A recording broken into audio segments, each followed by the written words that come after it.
Rosalía-MOTOMAMI. I've quite enjoyed Rosalia's music since I first came across her. I think it was like 2018, 2019 time. I think that was due to like Fantano or something, probably.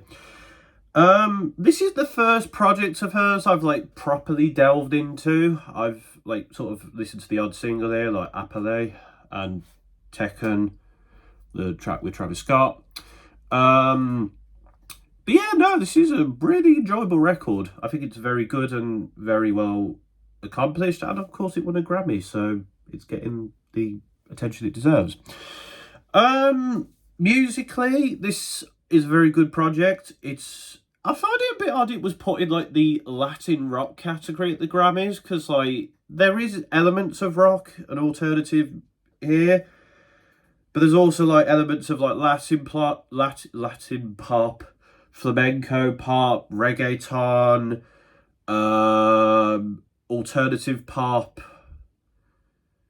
It's an alternative album, very much so, and yeah, and I think it works for the most part. There's a few tracks here and there that are a bit sort of like they're fine, but they don't really do too much for me. I think one of those examples is probably the track with The Weeknd. I think it has grown on me a little bit, but it still doesn't do too much for me. I don't know. It's just not my vibe. I don't think it's like a bad song or anything, but it doesn't really grab at me. There's lots of really good singles here. Sooko, the track that's on FIFA, is a very good opener to the album. Chicken Teriyaki. The more melancholic, like, industrial cuts, especially towards the end, like... I can't remember what the track's called at the end, but they're really powerful stuff, and, like, Rosalia gets to show off her vocal range. I think one of the key things about this, because obviously I know a little bit of Spanish, not a lot though, and for a lot of the time I'm listening to the album just like, yeah, this sounds good. Don't really know what she's saying, but sounds good. Being traditional, ignorant Western guy. But yeah, so Rosalia being able to sing and sing very well and hit the high notes, know when to change the vocal range up, know when to go for it, show the power.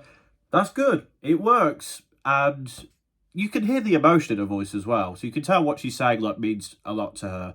Like you can tell when somebody's singing and when somebody is singing from the heart. And Rosalia is definitely singing from the heart on a lot of these tracks, especially like the melancholic ones I mentioned. Is the album a bit long? There's a lot of tracks here, but I don't think it goes on too long. I mean, it's 40 odd minutes, which I think is pretty standard for an album. There's only a couple of features on here, so it's all very much Rosalia and her story and what MOTOMAMI is as a concept, which I don't really know because, again, my lack of Spanish knowledge has faltered that category somewhat. But no, this is a really good record. I understand the hype now. I understand why this got an award, even if it was a bit of an odd award to give it. But hey-ho. But no, Rosalia is great. Her music continues to impress me. And yeah, I probably will be seeing her at Primavera this year. So hopefully she's as good live as she is on the album.